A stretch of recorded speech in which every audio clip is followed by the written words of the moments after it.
Lourdes. Estamos ante otro episodio de conversaciones del Club H.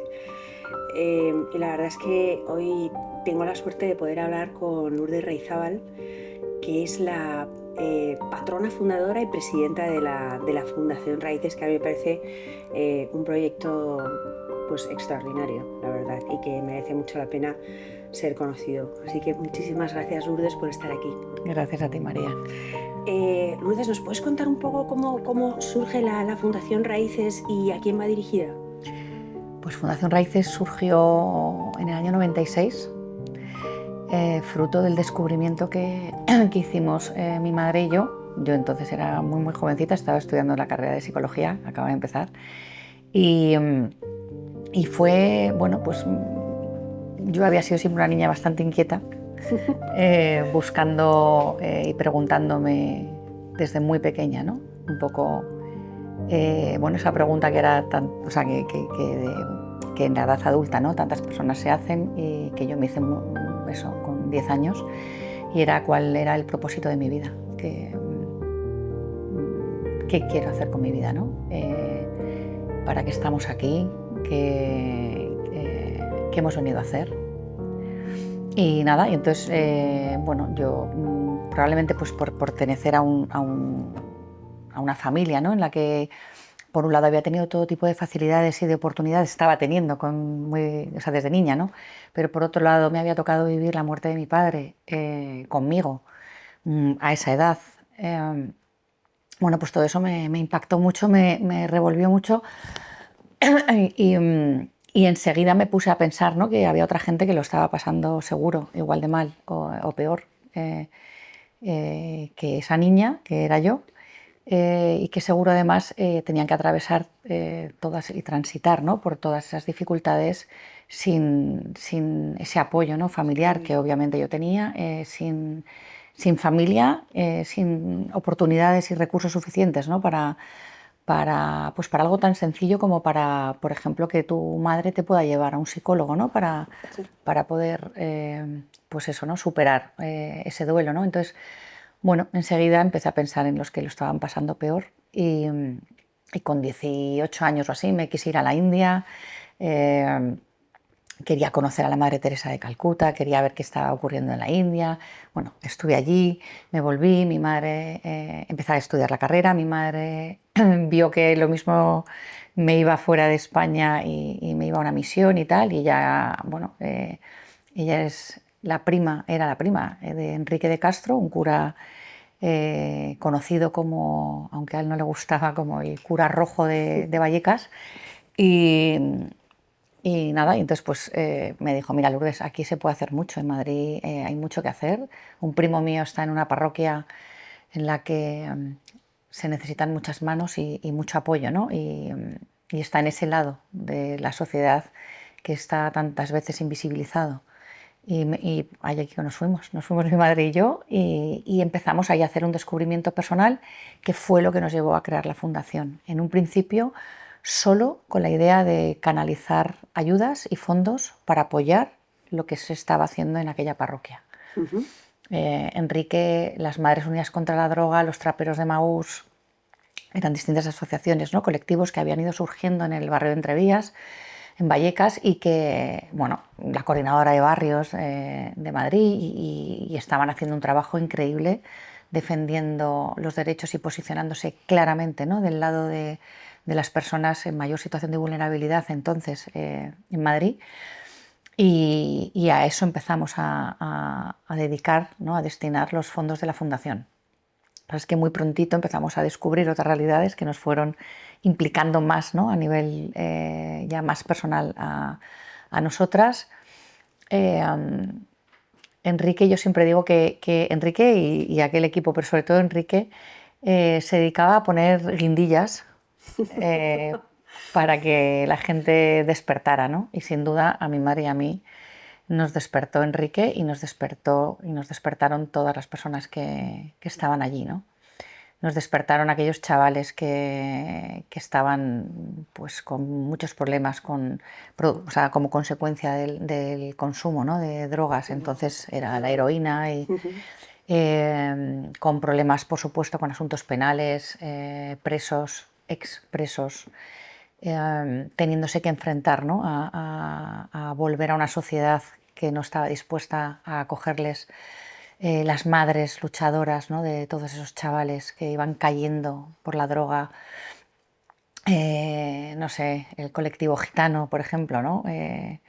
Bueno, fuimos conociendo distintas realidades que nos fueron implicando más hasta que Enrique un día, en una encerrona que nos hizo con todos esos grupos, nos dijo a mi madre y a mí que no quería nuestro dinero ni el dinero de la Fundación Raíces si no estábamos nosotras. Y eso hizo que, bueno, pues eso, que diéramos muchos pasos, ¿no?, para atrevernos a estar nosotras con ellos. Y durante ese tiempo conocí a Nacho de la Mata, que fue posteriormente mi novio. O sea, nos enamoramos, luego nos casamos. Antes de casarnos, decidimos que nosotros nos íbamos a casar y que nos íbamos a ir a vivir a Vallecas, que queríamos estar cerca, ¿no?, precisamente de las personas con las que estábamos descubriendo tanto, ¿no?, otra realidad, otra vida, otro Madrid. Y bueno, vi allí que esa fue la idea, ¿no?, de irnos para allá. Y nada, bueno, en el viaje de novios nos tuvimos que volver porque le descubrieron que tenía un tumor cerebral. Vamos, nos volvimos porque se puso muy malito, volvimos, tenía un tumor cerebral. Bueno, pasamos 2 años ahí, ¿no?, viviendo en Vallecas, y a la vez pues con todo el proceso, ¿no?, de la quimioterapia, la radioterapia, la cirugía. Y mientras estábamos ahí fuimos conociendo en esos primeros años la realidad de los primeros niños y niñas que llegaban solos a España desde otros países. Sí.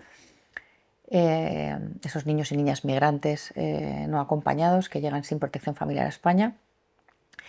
Y empezamos a descubrir que la administración pública, a pesar de que tenemos un sistema a priori normativo muy garantista con los derechos de la infancia, y en concreto con los derechos de la infancia en situación de desamparo, ¿no?, como todos estos niños y niñas, la realidad es que empezamos a descubrir que la administración en numerosas ocasiones vulneraba los derechos de estos niños y niñas. Y más allá de no ejercer la protección debida y de no respetar sus derechos, incluso, ¿no?, bueno, pues estaba diseñando políticas que, si algo hacían, era desprotegerles, desampararles e incluso expulsarles, ¿no?, a sus países de origen, sin tener en ningún caso en cuenta el interés superior de esos niños ni todos los principios, ¿no?, que deben guiar cualquier política de infancia. Y Raíces se fue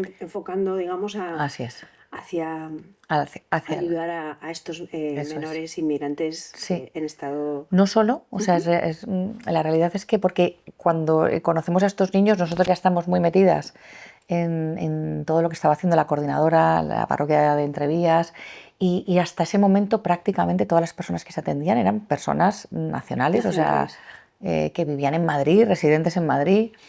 Descubrimos también a la vez la situación de las familias con mayor falta de recursos, ¿no?, y de apoyos, cómo la institución, las administraciones estaban fiscalizando a esas familias solo por razones de pobreza, y cómo en muchas ocasiones la administración también vulneraba los derechos de muchos niños y niñas de Madrid, en este caso, y de otras comunidades autónomas, que estaban siendo retirados de las tutelas de sus padres y de sus madres y estaban siendo bueno, pues separados. Y como el sistema tampoco tenía previsto, ¿no?, la defensa de los derechos de estos niños y de esas madres y de esos padres de recuperar esas tutelas, ¿no? O sea, estábamos ya identificando varios campos de indefensión con respecto a la infancia en general, ¿no?, en España, en particular en aquel momento en la Comunidad de Madrid, y en concreto en esos años, ¿no?, 2002, 2003, con respecto a los niños y niñas migrantes que llegaban solos. O sea, al final, bueno, pues se estaba poniendo muy en evidencia, ¿no?, todo el sistema de protección a la infancia de nuestro país, y ahí estábamos, ¿no?, batallando junto con la parroquia, la coordinadora y aquellos grupos, ¿no? Porque tu marido Nacho era abogado. Él era abogado, Él sí. era abogado, ¿no? Sí. Y entonces, digamos, o sea, ¿cuáles son las acciones que Raíces empieza a llevar a cabo? Pues en ese momento el primer proyecto que creamos en la Fundación Raíces, bueno, primero fue el del apoyo social, ¿no? El de intentar apoyar, pues, por ejemplo, a estas familias, el dotarles de las ayudas suficientes para que por razones de pobreza no les pudieran retirar la tutela de sus hijos, ¿no? Por ejemplo, Ujú. los primeros casos que atendimos en Raíces y que apoyamos desde Raíces fueron a mujeres, a madres que por distintas razones, algunas habían sido víctimas de violencia, el no haber denunciado a sus parejas era considerado, ¿no? Un factor de riesgo para sus hijos, y a veces se les retiraba las tutelas de sus propios hijos por ellas no haber denunciado a sus parejas, ¿no? Entonces, bueno, otras veces por eso, simplemente por falta de recursos, entonces empezamos a ofrecer ayudas económicas, apoyo también psicológico, social, ¿no? Bueno, pues con gente voluntaria que nos fuimos juntando de estos colectivos, incluyendo ya a Nacho, a mi madre y a mí. Y, y nada, entonces empezamos un poco por ahí, primero por ese apoyo social. El siguiente proyecto que creamos fue una mensajería. Ujú. Creamos como proyecto de autoempleo con jóvenes en situación de exclusión social. Solo había un joven migrante, el resto eran todos Todos nacionales. nacionales. Sí, Ujú. eran todos jóvenes que estaban en situación, pues eso, ¿no? Que o bien habían estado en centros de reforma como menores de edad muy jovencitos, o que habían estado ya presos, ¿no? Y creamos ese proyecto de autoempleo para que, bueno, pues para que con un proyecto de una mensajería, casi todos tenían, aquellos chavales casi todos tenían carnet de moto o algunos de coche, y entonces, bueno, pues hacíamos portes y tal. Yo me metí en la mensajería a trabajar con ellos y muchas veces hacía los portes yo porque los chavales se nos despistaban y acababa haciendo los portes yo con alguno que rescataba. Entonces ese fue así como con entidad propia el primer proyecto que creamos, de un poco de inserción laboral, ¿no? Pero con esa visión del autoempleo, que Sí. todo lo que se sacara era para los propios chavales, ¿no? Y luego el siguiente ya fue el de defensa jurídica de los derechos de la infancia, que fue el que lideró Nacho, cuando sus derechos son vulnerados por la Administración española. Ujú.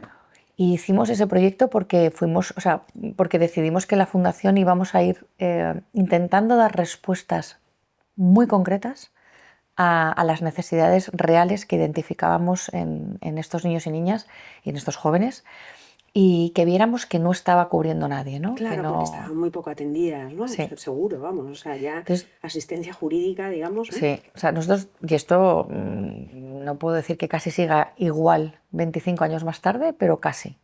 O sea, la realidad es que en España, si un niño tiene un conflicto con sus padres, con el entorno familiar o con otro chaval, ¿no? O sea, con un particular, ¿no? Está prevista la asistencia letrada, Ujú. ya sea como víctima o ya sea como agresor, o ya sea da igual el cáliz del conflicto, ¿no? Que exista.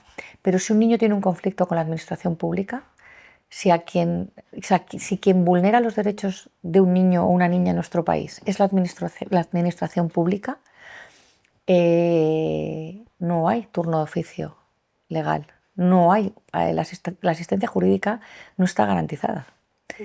Entonces, el primer campo de indefensión que descubrimos ahí con los niños migrantes era el de las repatriaciones. En España empezaron a hacerse repatriaciones sin garantías de estos niños, y así como con los adultos extranjeros, si se abre un expediente de expulsión y la delegación de gobierno, ¿no?, ordena la expulsión de una persona migrante adulta a su país de origen, tiene derecho a la asistencia letrada, hay un turno de oficio creado para ello, tiene derecho a que se le notifique esa orden de expulsión, puede recurrir, ¿no?, y tiene derecho a acceder a un juzgado, ¿no?, que supervise esa decisión. Y en el caso de los niños, en aquel entonces, lo que estaba ocurriendo de hecho es que llegaba la policía a las residencias infantiles de otras organizaciones de infancia, de centros públicos, o sea, gestionados por la entidad pública o privada. Llegaban la policía de noche, de madrugada, a los pisos, a las residencias donde vivían estos niños y niñas, y de manera prácticamente aleatoria, es decir, no había no había nada, ¿no?, que hiciera diferenciar un caso de otro. los metían en un colopuesto, en pijama, con chanclas. Les metían en el coche de policía, los llevaban al aeropuerto de Barajas y los expulsaban. Que ni siquiera era su mismo país.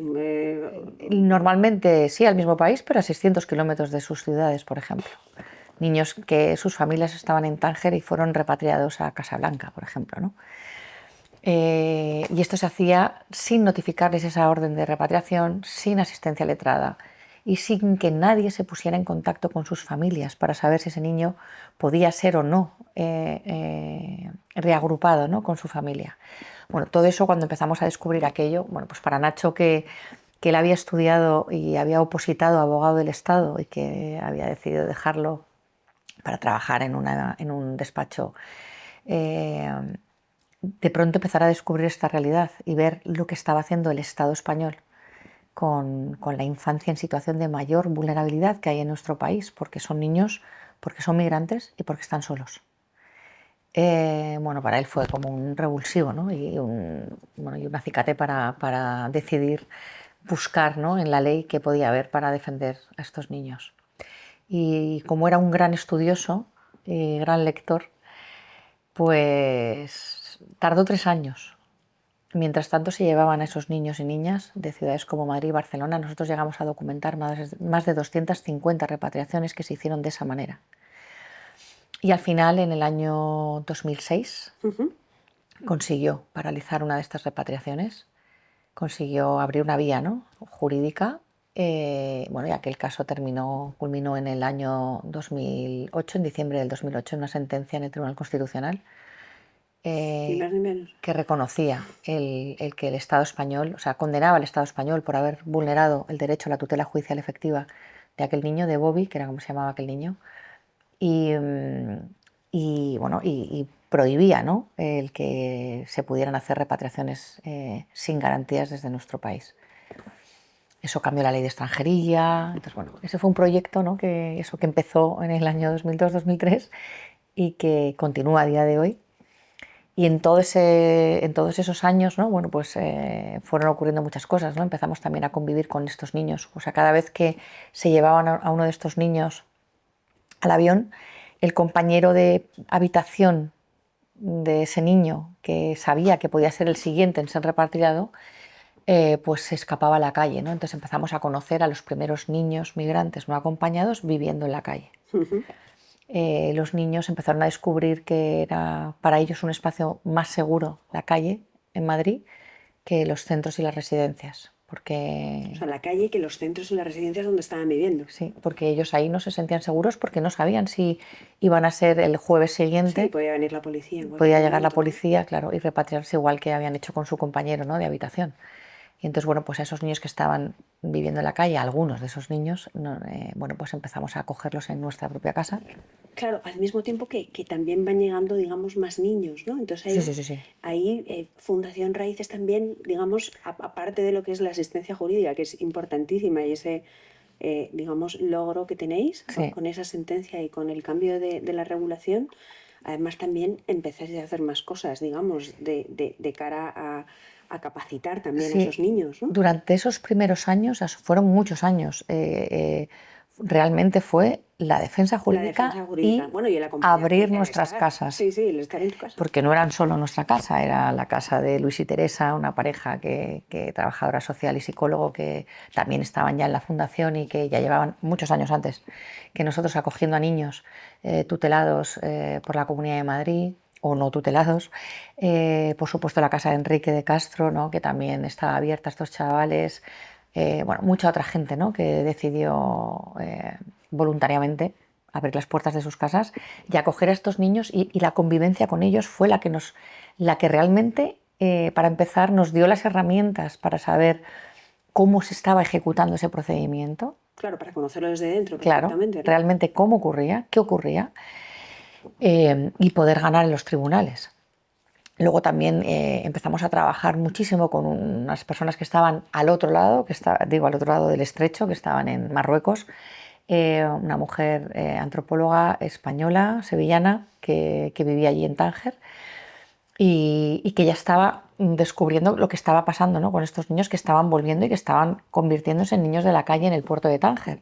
Ujú. porque estos niños retornados, expulsados a Marruecos, al día siguiente volvían a intentar cruzar.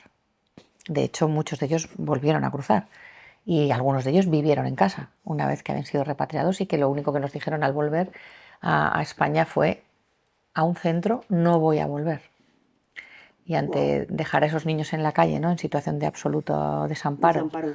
o bueno, o llevárnoslos a casa eh, O sea que sin vosotros ninguna figura legal, porque no cuando os teníamos dicen la lo de... guarda de esos niños, ni la tutela, ni Ah, nada. O sea, cuando os dicen esa famosa frase de, pues acógelos tú, a mm, vosotros ya lo habéis hecho, ¿no? Digamos, o sea, no...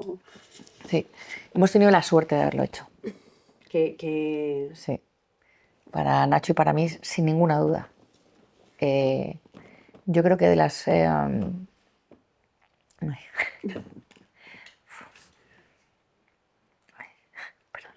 No, la verdad es que además me parece muy bonito que digas que es que la suerte, ¿no? De haberlo hecho, ¿no? Y de haber aprovechado, bueno, de haber creado esa oportunidad casi prácticamente, ¿no? sí, Y de verlo así, te quiero no, es que decir.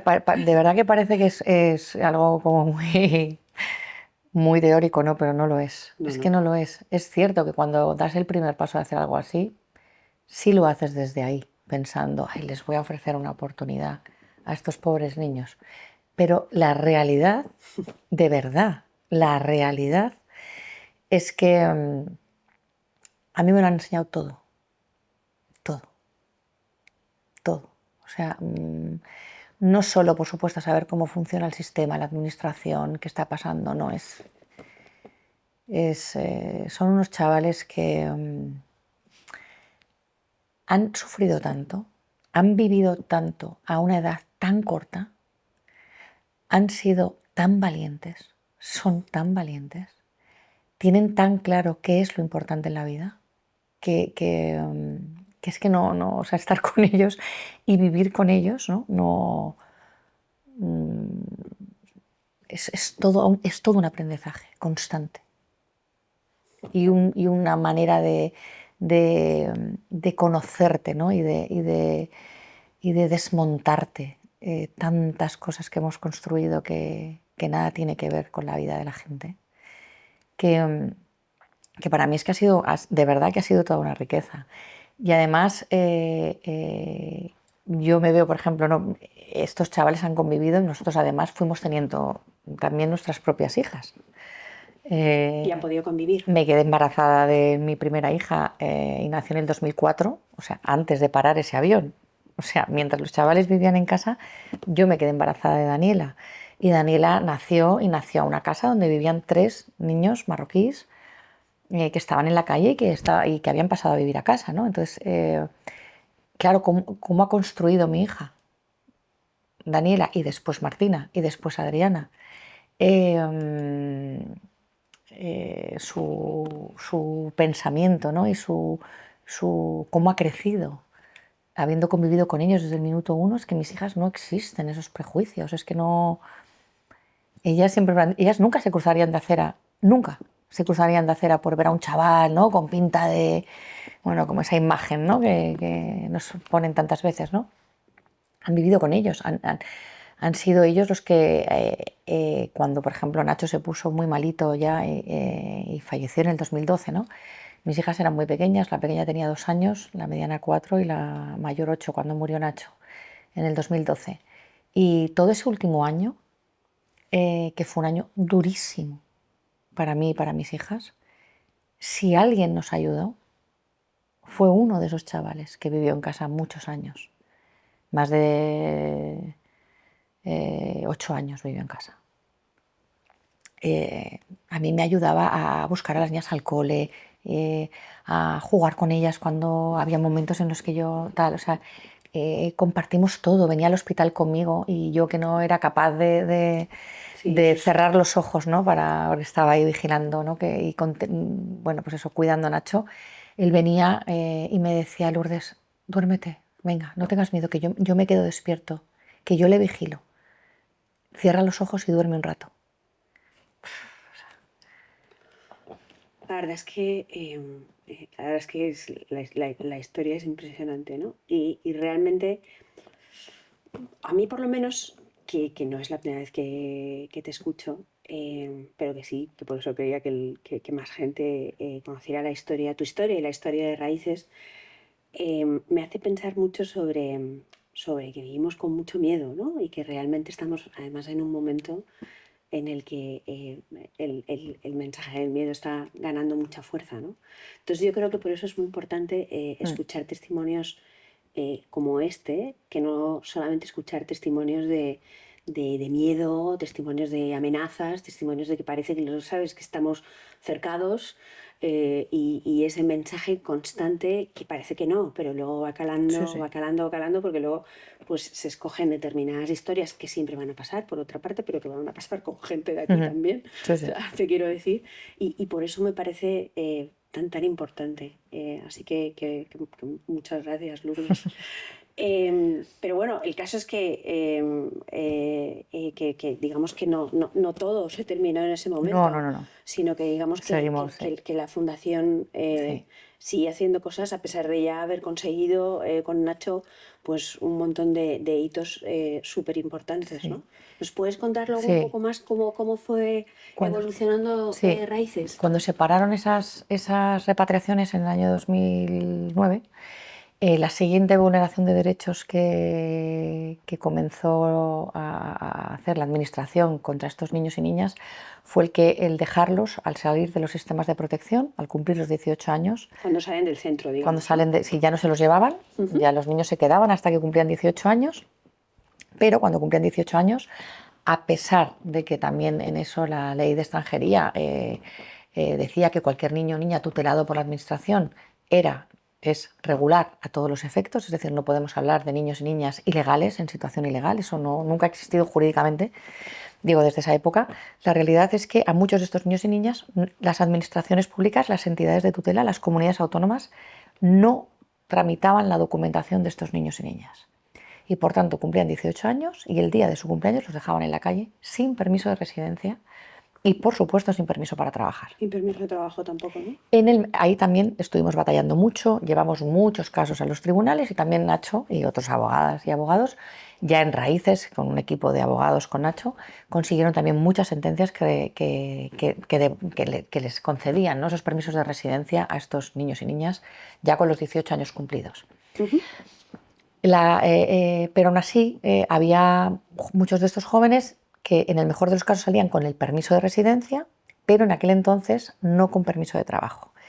Y la ley de extranjería tenía previsto el que tuvieran permiso para trabajar y por tanto pudieran, ¿no?, vivir autónomamente a lo que estaban condenados según cumplían los 18 años, por no haber plazas suficientes ni programas de tránsito a la vida adulta, ¿no? O sea, estos niños y niñas son protegidos tutelados, cumplen 18, se quedan en la calle y están obligados a vivir autónomamente. Uh-huh.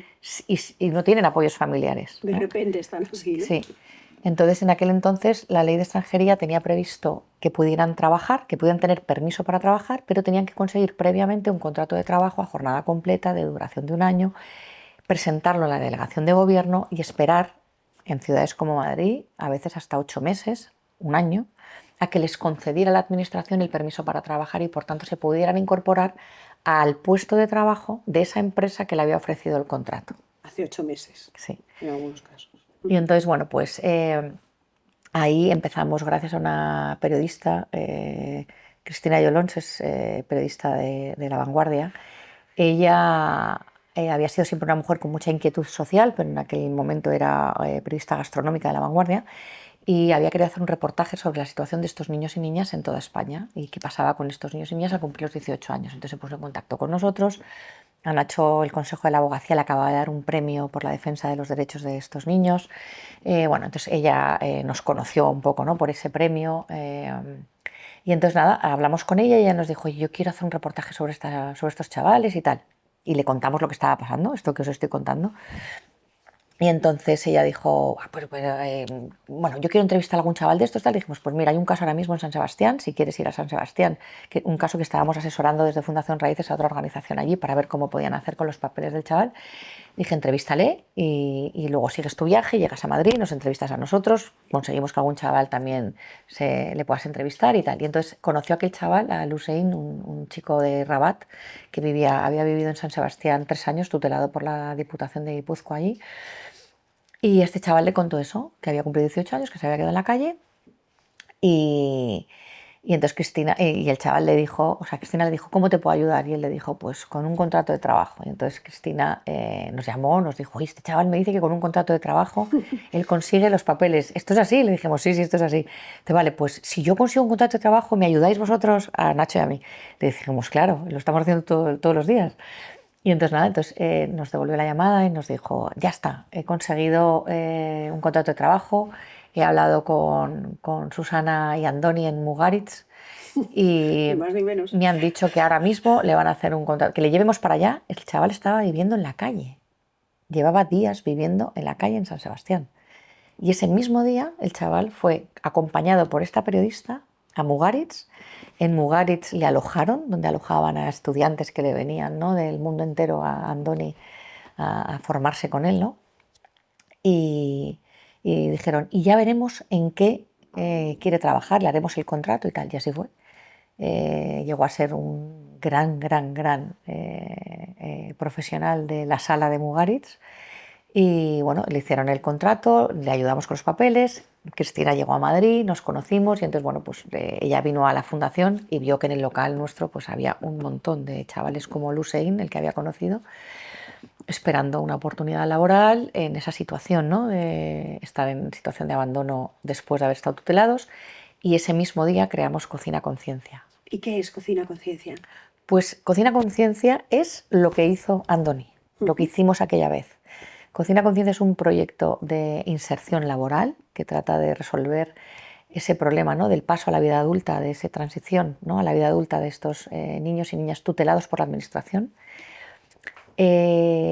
Tránsito que también es enormemente dificultoso para los niños y niñas españoles tutelados por la administración. Porque esos niños y niñas que han sido tutelados por la administración y que alcanzan los 18 años, si tienen una familia con la que pueden volver, en el caso de españoles, pues muchas veces vuelven, a pesar de que para la administración esa familia no era válida durante la infancia, ¿no? Sí, el día que cumplen 18 años, a la administración le es indiferente a dónde vuelve ese niño, ¿no?, con 18 años.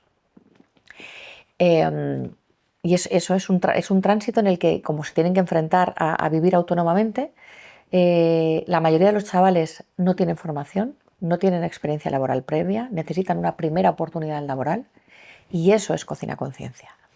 En aquellos años, y hasta hace muy poquito, hasta el año 2021, el rol y la concienciación de las empresas era fundamental, porque tenían que ser empresas que estuvieran dispuestas a ofrecer puestos de trabajo y a esperar la respuesta de la administración 6 meses, 7, 8, un año, y estaban obligadas a que en cuanto la administración concediera el permiso para trabajar, incluir a esa persona en sus equipos, a pesar de que a lo mejor ya no necesitaban, ¿no?, cubrir ese puesto de trabajo. Luego, la realidad es que Cocina Conciencia, entonces y ahora con matices, busca empresas y empresarios que estén dispuestos a crear oportunidades laborales para estos jóvenes. Pero también dais parte de formación. Los chavales se forman en el puesto de trabajo. En el puesto de trabajo. ¿Vale? Y son los chefs y las empresas las que se encargan de formarles, pero no les forman bajo un contrato de prácticas, ni aunque fueran prácticas remuneradas, no. Contratos de trabajo a jornada completa de duración de un año. O sea, es un proyecto muy exigente para las empresas, pero también tenemos muchas evidencias de lo bien que funciona. Y esto las empresas lo han descubierto, y las empresas no son tontas. O sea, no. Tenemos muchos empresarios y muchas empresarias muy concienciados, muy solidarios, con una clara vocación de responsabilidad social y que se creen de verdad que pueden ser agentes de cambio social ellos y ellas. Pero también es verdad que ellos muchas veces nos dicen, oye, que nosotros no somos una ONG, ¿no? Obviamente, ¿no? Pero ellos han descubierto que es una inversión a largo plazo, ¿no? Coger un chaval que lo forman desde cero, que tienen todo por aprender, que normalmente tienen muchas ganas de aprender, bueno, pues acaba funcionando normalmente, ¿vale? Desde hace unos años, solo en el sector de la hostelería, Sí. es donde hemos creado una escuela, que es lo que tú conociste, que se llama Escuela Cocina Conciencia, que es un proyecto que hemos creado dentro de este Y que está en programa Madrid. más amplio, que está en Madrid, Ujú. gracias a un chef colaborador también histórico, ¿no? Desde el año 2010. Él nos ofreció parte de las instalaciones de su restaurante, Que es Ovillo. de su edificio, eso es, que es Ujú. Ovillo, para que ahí pudiéramos formar a una parte de los jóvenes que atendemos en la fundación. De hecho, en Raíces en los últimos años atendemos aproximadamente a unos 500 jóvenes, o sea, niños, niñas, adolescentes y jóvenes al año, y de ellos solo 54 pasan por la escuela. De acuerdo. Ujú. O sea que muchos, o sea, un poquito más de la mitad pasan al programa de empleo, que ahora también ha dado el salto desde hace unos años a Empleo Conciencia. Ahora ya buscamos oportunidades laborales en cualquier sector profesional, no solo en la hostelería ni en la gastronomía, sectores profesionales que sean de interés, que nosotras identifiquemos que son de interés de nuestros jóvenes, de los jóvenes que atendemos. Porque obviamente no todos los chavales quieren dedicarse a la hostelería, ¿no? No, claro, eso es una. Y Cada uno tendrá claro, sus propias inclinaciones, ¿no? y O entonces sea, ahí, bueno, vamos un poquito más con cuentagotas, porque es verdad que el sector de la hostelería, bueno, por un lado tiene una enorme necesidad, ¿no? de personas para trabajar. Es un sector que, bueno, en el que muchos de los propios chefs, ¿no? y empresarios, ellos empezaron de cero, muchísimos, sin formación previa, sin haber podido, ¿no? estudiar. Y entonces es un sector que nos ha abierto las puertas siempre muy fácilmente y que ha sido muy acogedor. Muchas de estas empresas, a no ser que sean grandes grupos, ¿no? pero normalmente son gestionadas por equipos muy familiares. Muchas veces es el propio chef es el dueño de la de empresa, la ¿no? empresa. Y si consigues concienciar al chef y al que sea también el empresario, ¿no? Bueno, pues es fácil, ¿no? que pueda contagiar a todo su equipo. Pero aún así ahora, por ejemplo, estamos con grandes grupos y marcas como, no sé, como el Corte Inglés o Para el como programa de para Empleo el programa de Conciencia. empleo, sí, y está funcionando muy bien. Ellos, por ejemplo, ahora el Corte Inglés ha creado unas aulas de formación específicas para los chavales que derivamos de la Fundación Raíces y les forman ya contratados, porque han entendido bien cómo es el proyecto, ya contratados, unas horas las dedican a formación en aulas enfocadas, ¿no? al puesto de trabajo en concreto, ¿no? en el que se vayan a incorporar.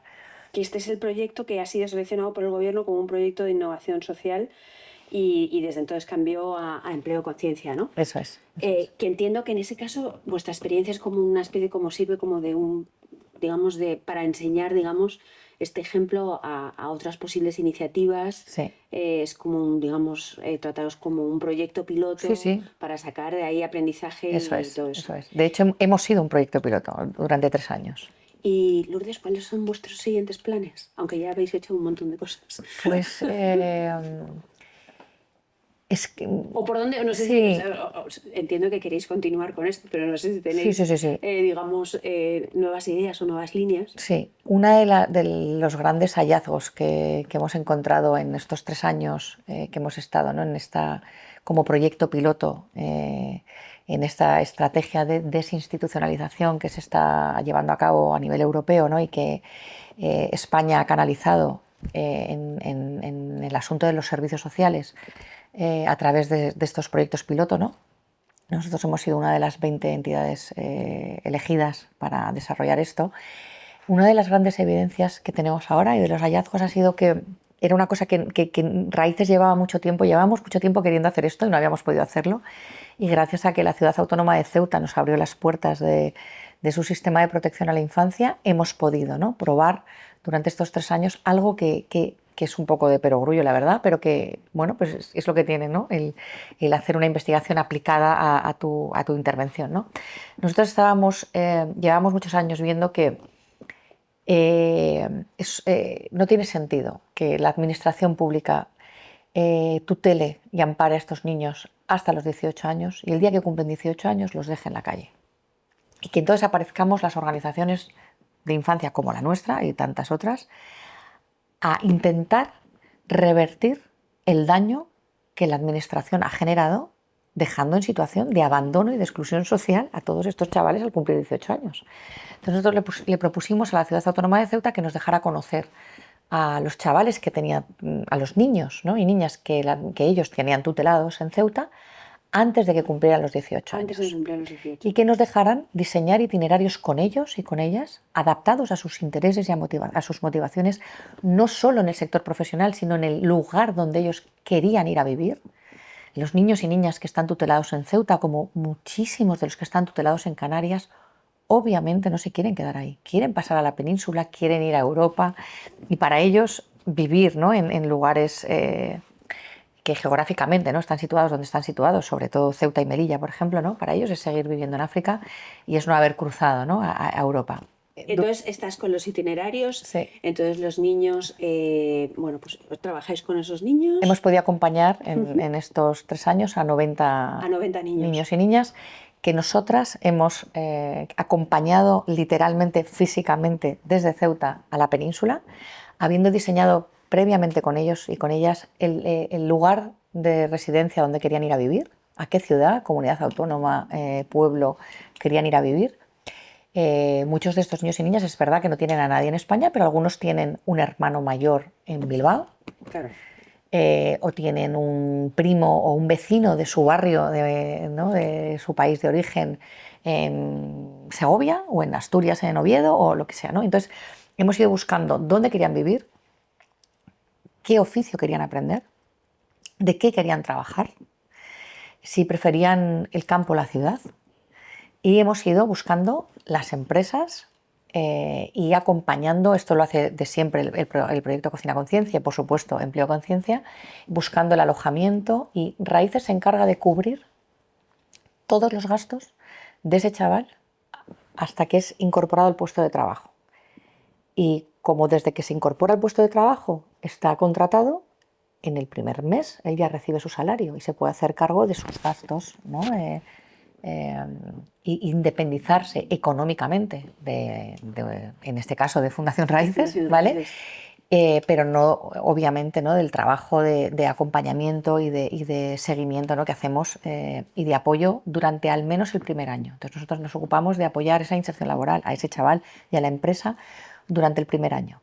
Con este proyecto hemos podido demostrar que se reducen las tasas del sinhogarismo de estos niños y niñas, que a día de hoy es uno de los colectivos que con mayor porcentaje de tasas de sinhogarismo en España. Bueno, pues lo hemos reducido a menos de la mitad, ¿vale? El que puedan acabar estos chavales, obviamente, si están en la calle, teniendo que sobrevivir, sin poder acceder a un empleo, sin nadie que les acompañe, sin un lugar de residencia. Sí, sin... el enfrentarse a ese momento, ¿no?, de repente estoy solo aquí, claro, en el mundo, eso tiene consecuencias. Claro, eso tiene consecuencias, como es, por supuesto, el que acaben ocupando casas, el que acaben teniendo problemas de consumo, el que empiecen a tener, ¿no?, o tengan causas penales. Bueno, pues el sinhogarismo, el consumo, la comisión de delitos pasa a reducirse casi en la totalidad con este proyecto. Entonces ahora nuestra obsesión, ¿no?, es conseguir que otras administraciones públicas nos abran las puertas para hacer esto mismo. Qué interesante. Creemos que puede ser una parte pequeña, pero una parte de solución a un problema como el que está ocurriendo ahora en Canarias, ¿no?, de la gestión de la cantidad de niños y niñas que están en Canarias, ¿no? Porque también hay muchas administraciones que cuando estos chavales cumplen los 18 años, el ver que los van a dejar en la calle hace que muchas veces les mantengan, ¿no?, lógicamente en las plazas que tienen, los recursos, ¿no?, porque la opción es la calle. Entonces, bueno, queremos que la colaboración de las entidades que trabajamos en esta materia, ¿no?, desde hace tantos años, junto con la administración pública, el tener claro garantizar los derechos es fundamental. La administración tiene que garantizar los derechos de estos niños y niñas. Se siguen vulnerando los derechos de estos niños y niñas. Se determina mayores de edad a muchos de estos niños y niñas para poderlos expulsar del sistema de protección. Y a pesar de que en esto, por ejemplo, Raíces ha ganado más de 15 sentencias en el Tribunal Supremo, de que hemos llevado más de 10 casos a Naciones Unidas y hemos ganado todos los casos en Naciones Unidas y España ha sido condenado por esto por Naciones Unidas, a día de hoy, cada semana hay fiscales que decretan mayores de edad a niños que tienen pasaporte expedido por sus embajadas y consulados correspondientes que acredita que son menores de edad, solo para que no ingresen en el sistema de protección o para que sean expulsados del sistema de protección, ¿no? Y esta es otra de nuestras batallas en las que estamos desde hace muchos años, porque negar a un niño su condición de infancia es negarle todos sus derechos. Y dejar a los niños y niñas en situación de abandono en las calles de nuestras ciudades es perfecto para que se construyan narrativas como las que estamos viendo, ¿no? Contra estos niños y niñas, contra la inmigración en general y muy en particular contra estos niños y niñas que son los que están en mayor situación de vulnerabilidad, ¿no? En nuestro país. Sí, sí, es alimentar el discurso en el fondo, ¿no? Pues Lourdes, tenemos que ir terminando ya, pero antes de despedirte te quería preguntar, muy brevemente, ¿nos puedes decir cómo podemos ayudar a Fundación Raíces?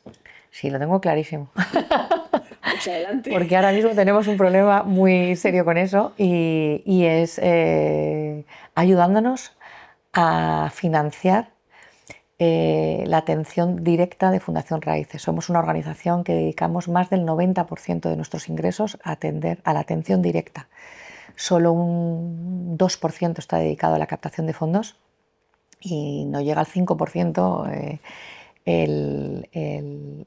lo que dedicamos a la administración, ¿no? Y a la gestión de esta entidad. Tenemos un equipo maravilloso de profesionales comprometidos con una vocación impresionante, que quieren estar al lado de estos niños y niñas, que queremos estar al lado de estos niños y niñas. Tenemos un patronato y un consejo asesor que lo tiene muy claro también, pero atendemos a 500 y pico niños al año y para mí es muy triste tener que tener la puerta. Ahora mismo tenemos la puerta de Raíces cerrada. Cerrada, claro. Y la tenemos cerrada a niños y niñas que nos están llegando. Pero no, el equipo no puede asumir más casos, ¿no? Las abogadas ya no pueden llevar más casos, las trabajadoras sociales no pueden asumir más casos, o sea, es imposible atender y además queremos atender bien a estos niños y niñas, ¿no? Claro, claro, está claro. Necesitamos empresas colaboradoras, necesitamos empresas que nos abran las puertas y que decidan vincularse, ¿no? a este proyecto y sobre todo, más que a este proyecto, a estos chavales, ¿no? Esa es la manera. Así que la mejor manera es entrar en la web de Fundación Raíces, Perfecto. ver todo lo que hacemos y entrar donde pone colabora y ayudarnos. Y estamos convencidas que el granito de arena de muchos es lo único que es capaz de verdad de mover el mundo. Pues muchísimas gracias, Lourdes, por tu testimonio y por todo lo que hacéis. Y nada, animar mucho a la gente a que por lo menos conozca el proyecto de Raíces, ¿no? Muchísimas gracias. Gracias a ti.